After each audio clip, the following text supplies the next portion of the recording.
And in this crash, Your Honor, he set his car on autopilot at 70 miles an hour, driving into Ann Arbor in rush hour. Everyone who lives in Michigan knows Ann Arbor traffic is backed up both ways, coming and going. And he did this in the middle of the afternoon.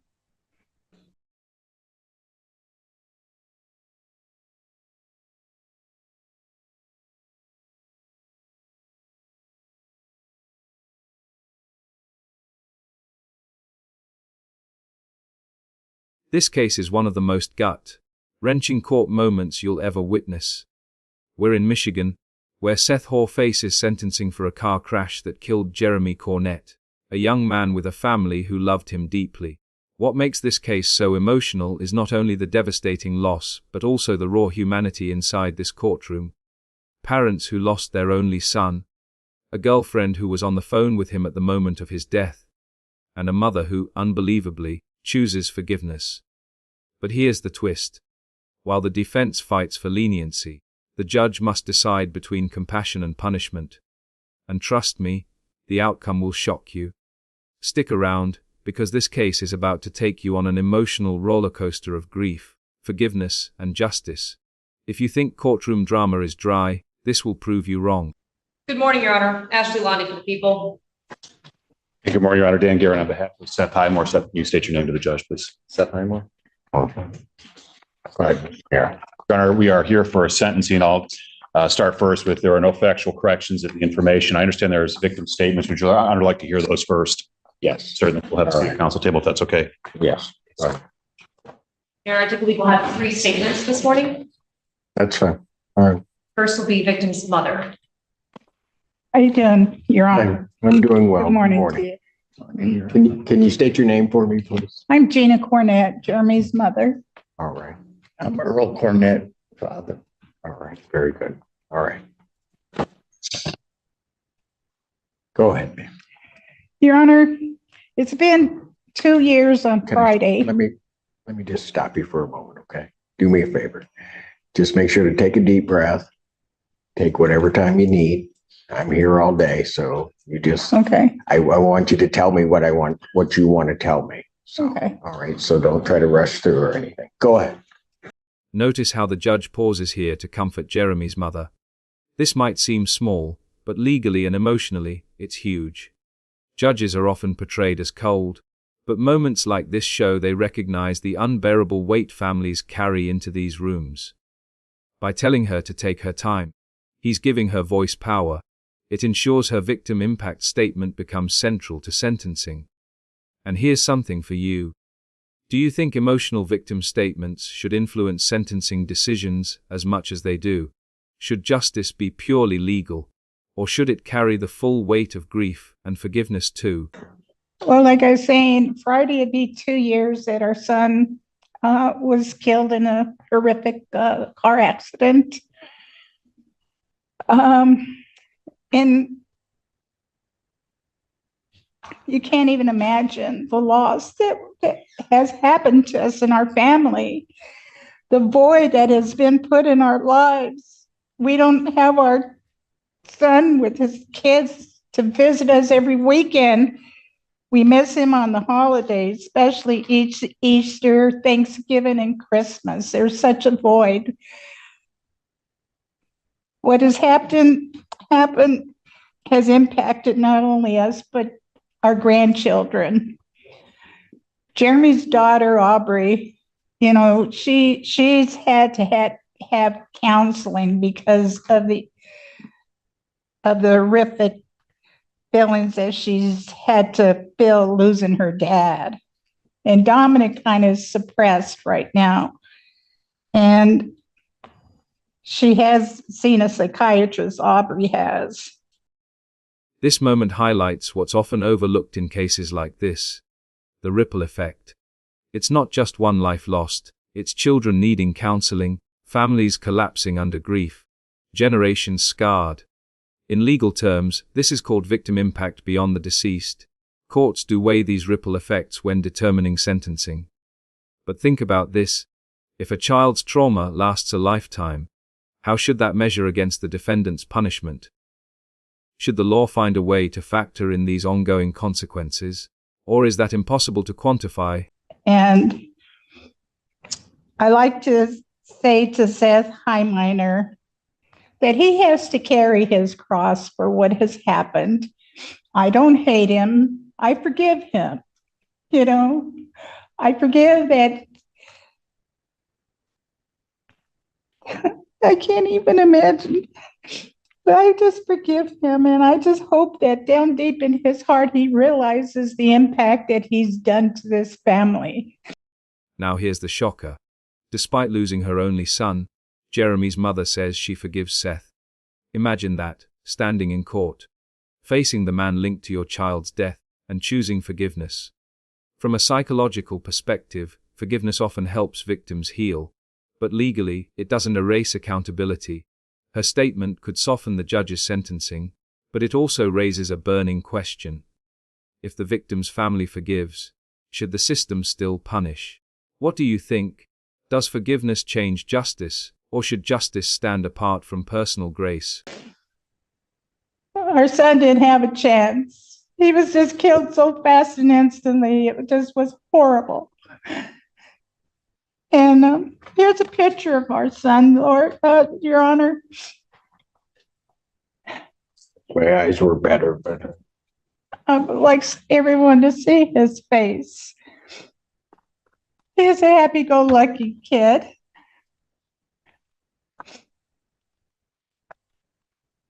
And I just feel, Your Honor, that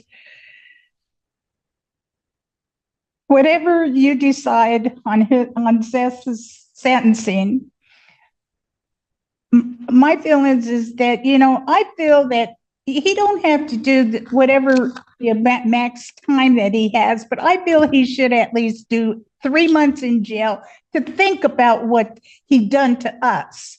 And I think that that's fair enough because he needs time to think about this. He does not even probably realize the impact he's done to this family. And I just want to say that I don't hate him. I pray for him, but he should be able to realize that what he's done has just been horrible. And that's all I got to say, Your Honor. thank you. Your Honor, Yes, sir. I've been thinking about this for 2 years now. It's been very hard.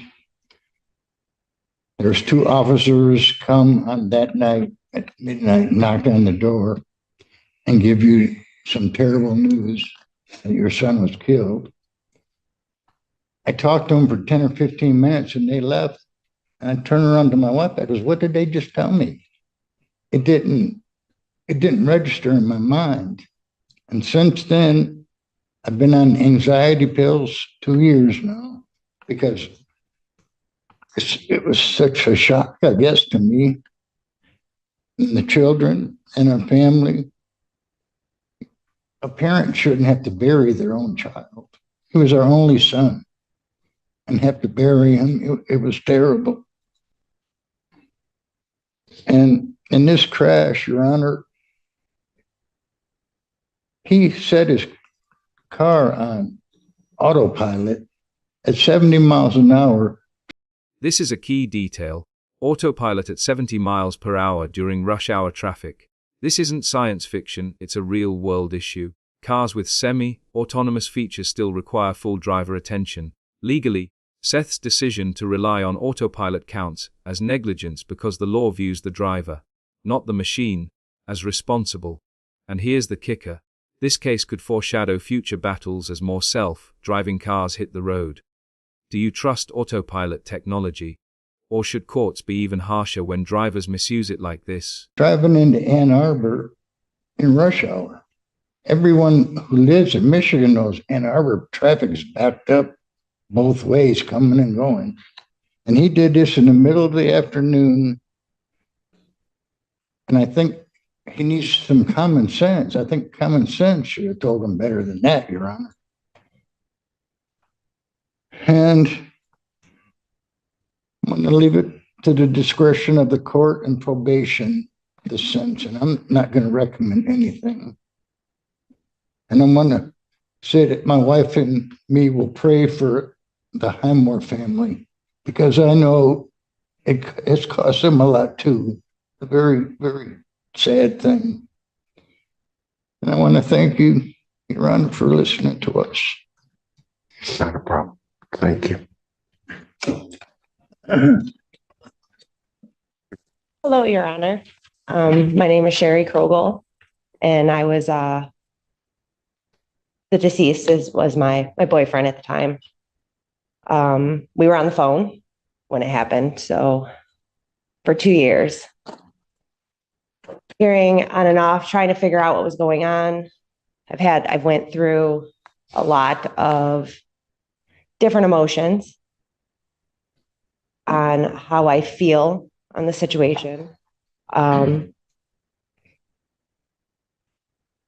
He was my best friend. You can't get that back. But I don't personally feel that all lives should be ruined. So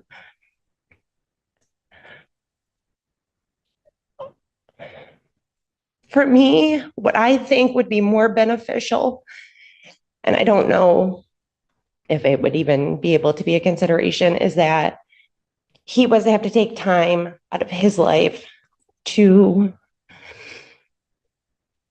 go to like a driver's ed or a school and talk about. Jeremy's girlfriend just made one of the most unusual yet powerful requests. Instead of harsh punishment, make Seth teach others about the dangers of distraction. Legally, this falls under restorative justice, where the focus shifts from punishment to prevention. It's rare, but courts sometimes order community service tied directly to the crime. And here's a thought: is this the most meaningful sentence? Because if Seth can stop just one more reckless driver, Jeremy's death might save lives. Would you consider that true justice? Or does it feel too lenient? You know, just 1 second of not paying attention, because if it could change one person's life for the better, that's what I think. I don't think more lives need to be ruined over an accident. That's it. Thank you.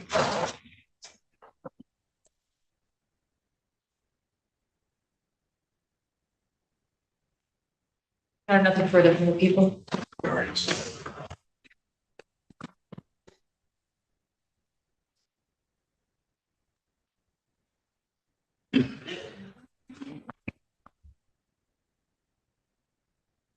May I proceed, Your Honor? Yes, you may. Your Honor, I say without any hesitation that, the two most difficult tasks and I think most defense attorneys face are, one, standing up after a victim statement that was, especially one with such grace, humility, and emotion that those poor people had to go through. And I certainly extend my sympathies to them on behalf of Mr. Highmore. And secondly, is to try to make sense of these types of cases, these types of charges, which I think we all agree in the system are the most emotional, most difficult cases to sort out. The defense admits it. Cases like this are the hardest. Why? Because the law usually deals with intentional crimes, theft, assault, murder. But here the crime stems from negligence, not malice. That's what makes juries, judges, and even attorneys wrestle so hard. Should someone who didn't mean harm face years in prison? Or is accountability about the harm caused, not the intent? This is where law and morality collide, and you can feel that tension building in this courtroom. Because they are the only, or if not the only, one of the only offenses that bring accidental and negligent conduct into a criminal courtroom like today. But we're ready to deal with that. And I want to start with some cold and sterile requests, Your Honor. One, I think I mentioned, Your Honor, in chambers, I would ask Your Honor to either order restitution today with the condition that may be revisited if, in fact, that was contemplated in the civil lawsuit that was settled, or to reserve restitution for a short amount of time while I talk to the insurance attorney. Secondly, Your Honor, of course, I'm asking you to follow the recommendation I can't sit here and say I'm asking to impose jail time on my client. That would be difficult for me to say, but I do think that Ms. Polera understands her role very well and made a very good recommendation here. And if Your Honor believes that jail time is appropriate, my client is ready to go in today, of course. Your Honor, I will say this. As we look at the conduct here, I think that the victims are probably searching for an answer as to what happened. I would be too, if my loved one was killed or injured, and I don't think we're ever going to be able to offer that. Mr. Highmore doesn't have much of a memory. The police investigation didn't show that he was doing anything by way of reckless conduct, drinking, using drugs, using his phone. They checked all of those things. I think this was a situation in which Mr. Highmore simply either zoned out, didn't pay attention, and possibly we've learned a little bit about his medical condition since. He had worked a 14-hour shift in the sun, dehydrated, and certainly his actions have resulted in the death of this poor young man. I will say, of course, Your Honor, that Mr. Highmore has no prior criminal history, no subsequent criminal history. This was, of course, 2 years ago.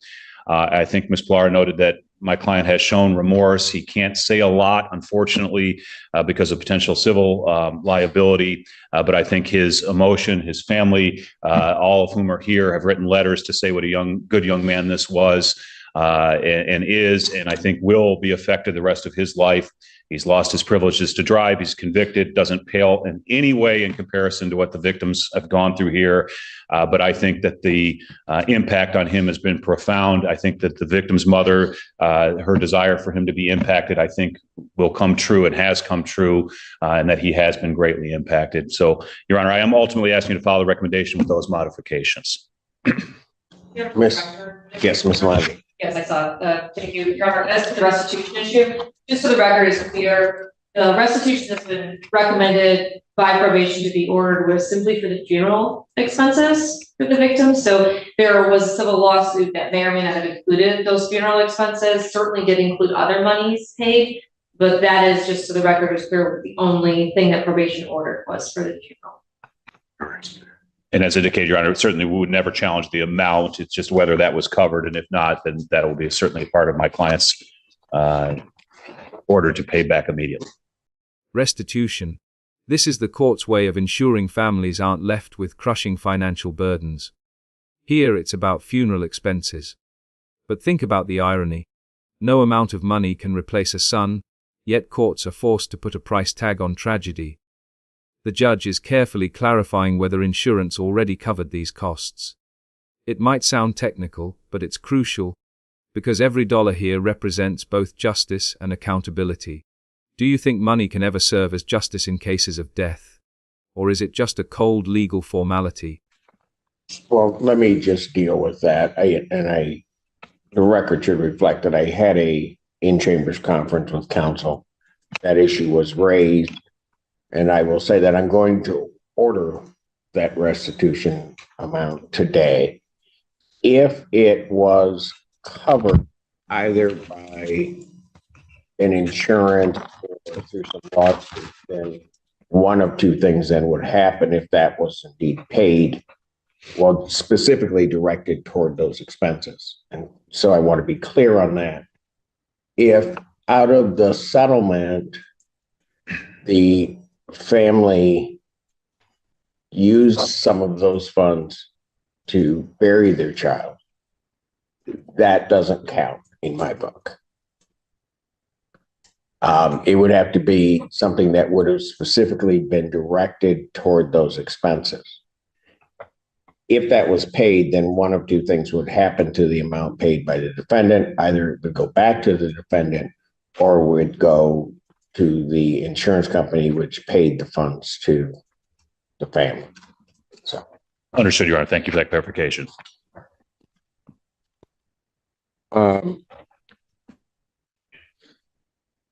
Let me just say at the outset, I think particularly to both families, all the years I've been on the bench, these types of cases, either in terms of adjudicating them or in terms of sentencing, are absolutely the worst. And they're the worst from my standpoint because in a lot of ways, sometimes you have sort of, I don't want to really call it good and evil, but you have somebody who is bad, and it's easy to then point the finger and to do something. But typically, and as I was going through the defense's letters that he sent in, and hearing about him, I would just indicate that, and then hearing about the deceased in this case, these aren't bad people, either side of it. This is where the judge humanizes both sides. He says neither family is made of bad people. That's not something you hear in most criminal cases. Usually, courts separate villains from victims. But here, negligence, not evil, caused a life to be lost. And that distinction changes everything. It forces us to ask, if tragedy strikes from carelessness rather than malice, how do we define justice? Should it be punishment or rehabilitation? And so it becomes problematic sometimes for the court. I'll say problematic, but it's what I have to do. I have to find some balance in terms of what I do. Before I continue, I guess, sir, is there anything you want to say? I do have to offer that to your allocution. Yeah, I would just like to say that I am extremely sorry for what happened at the incident. And if there's anything I could do to change it, I promise I would. And that's all, Your Honor.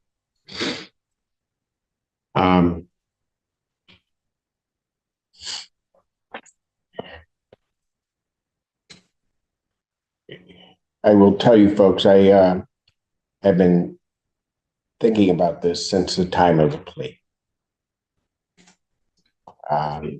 Particularly last night, it was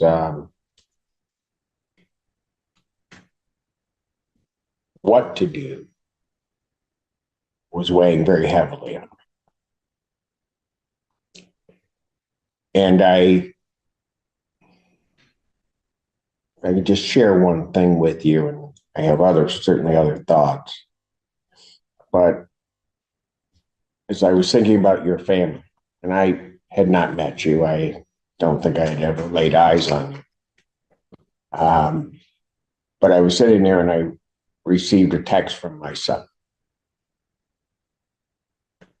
And it was something silly. I mean, he had charged my Amazon account for something he was buying. And he wanted to pay me back and put it back into my account. I thought about it for a minute, and it doesn't really mean much, but I told him it didn't matter to me. And it didn't matter to me because I heard from him. And I thought about you guys. And just the sadness that you don't get that text message. I don't know. I can't even imagine how you guys feel. People can say, though, that they want to put themselves in your place and can't imagine it, can't do it.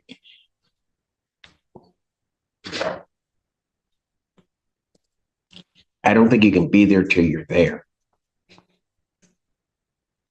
And then you don't know. To listen to Dad say that there were two officers talking to him, and it's just not registered. I don't even know how you receive that kind of news.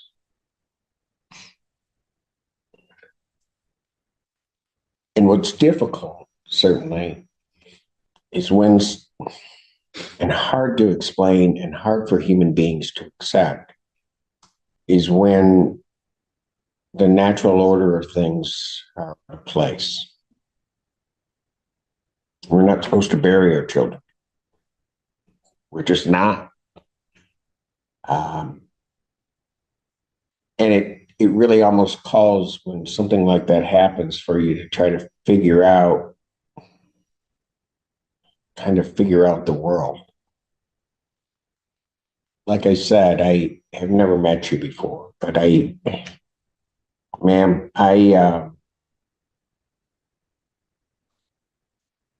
you're a testament to what is good.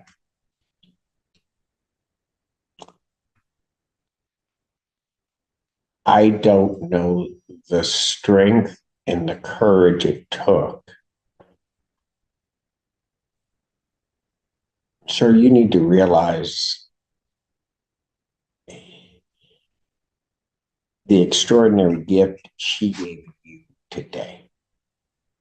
Because I don't know, I'd like to think of myself as a good person, but I don't know that I could get there, stand there, give a victim's impact statement where this had happened to my child and ever forgive you. And for her to come here and basically that's the first thing out of her mouth. There's probably nothing greater than a mother's grace. The judge stops here to praise Jeremy's mother's forgiveness, calling it mother's grace. And make no mistake, this isn't just a poetic line, it's the foundation of his sentencing decision. Judges don't just weigh laws, they weigh humanity. A mother's forgiveness, rare as it is, can shift the balance from maximum punishment to a tempered ruling. But imagine being in her shoes. Could you forgive the person responsible for your child's death? Be honest, would you be capable of that level of grace? Ma'am, I thank you for sharing that. Yeah. Certainly with me today. Every day I always expect that there's going to be a miracle. I never know what it's going to be.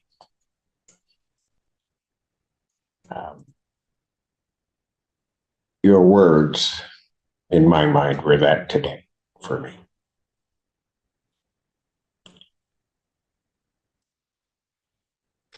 And to his girlfriend, I would just say, I can't imagine. And I wasn't aware of it till you said it, that you were on the phone with her.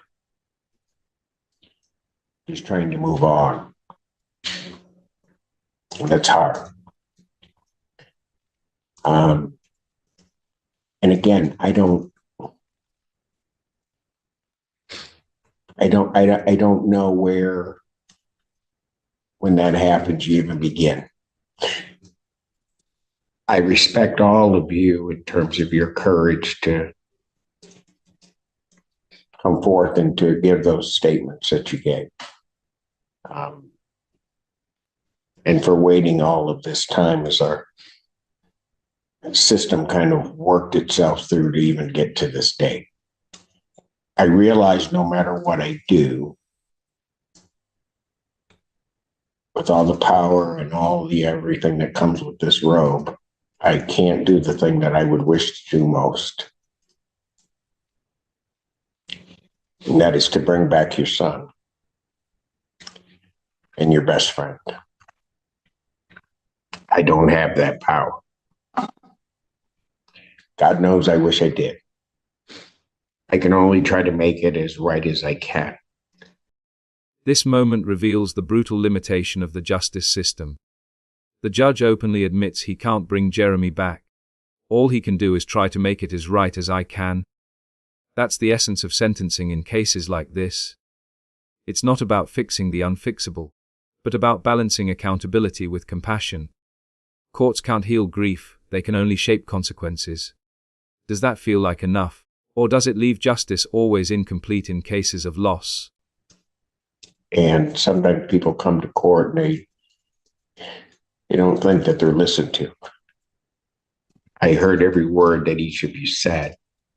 And I will tell you that even into this evening and certainly thereafter, your words, your grace will be with me. And I will hear it over and over. I don't think you guys realize, and again, like I'll say it again, I don't know you when you got up here, all three of you. You guys are extraordinary.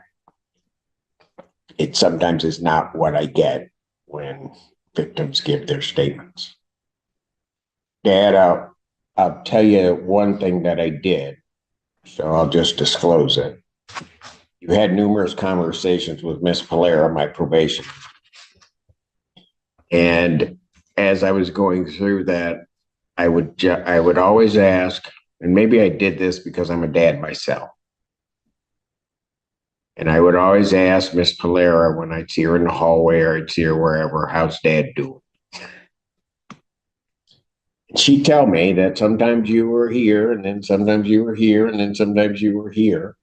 And all of that was normal. But I wanted to let you know that I was checking on you. Can't make it better, but Miss Polera was sending that information through to me all the time. And for all of you, what I do is I just wish you peace.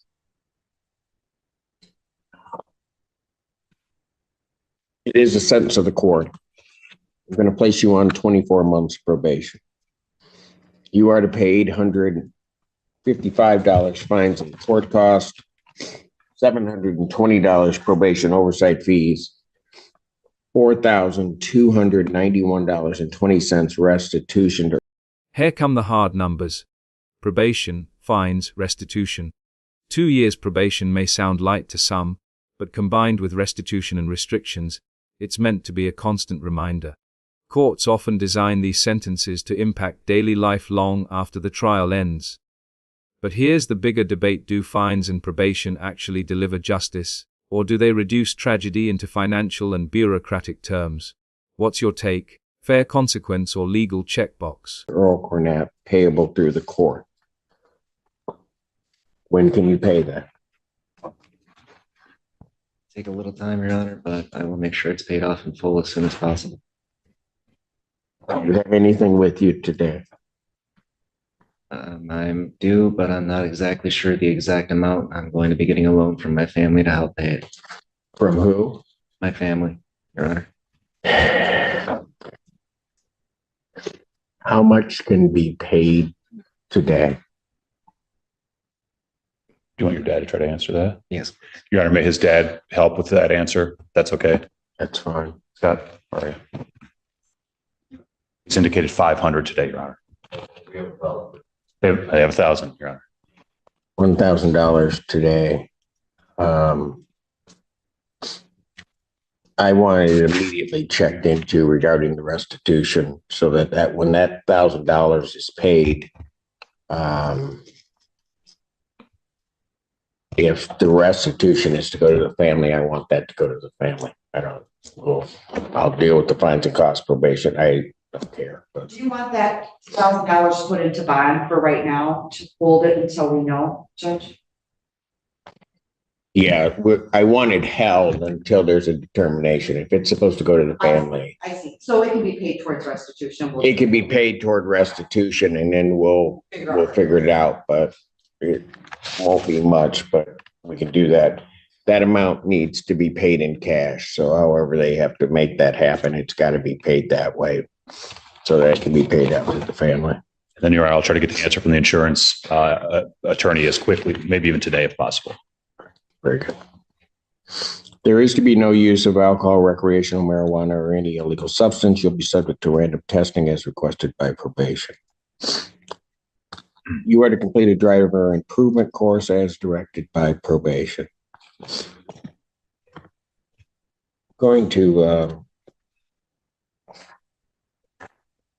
when it says that people aren't listened to, and I'm sorry, ma'am, what was your name again? I did not write it down, and I'm Sherry. Sherry. Sherry and Gina, Your Honor. All right. Sherry, I'm going to take your recommendation to the court. It struck me as something, when you said, I don't want to ruin everybody's life, but maybe something good can come out of this. I say we give it a shot. So one of the things that I'm going to order is that I'm going to increase the number of community service hours. and I'm going to order 250 hours of community service, specifically with the extra 150 that I've added. I want that directed toward community service and talking to kids about how. And here it is. The judge actually takes the girlfriend's suggestion and makes it law. Seth will spend hundreds of hours speaking to kids about safe driving. This is extraordinary. Instead of punishment alone, it turns tragedy into prevention. Legally, this blends punitive and restorative justice. He pays for his crime, but also educates others. It's rare to see courts embrace such creative sentences.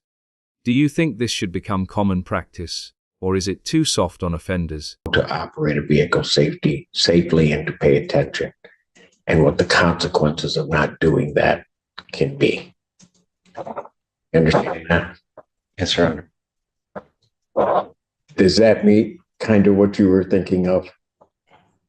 I am also going to order and add a condition. I realize that his driving privileges in the state of Michigan are suspended, but I'm going to order no driving so that if he is caught driving in any respect whatsoever, that would be a violation of his probation, as opposed to some sanction from the Secretary of State. Regard to jail, incarceration. The recommendation here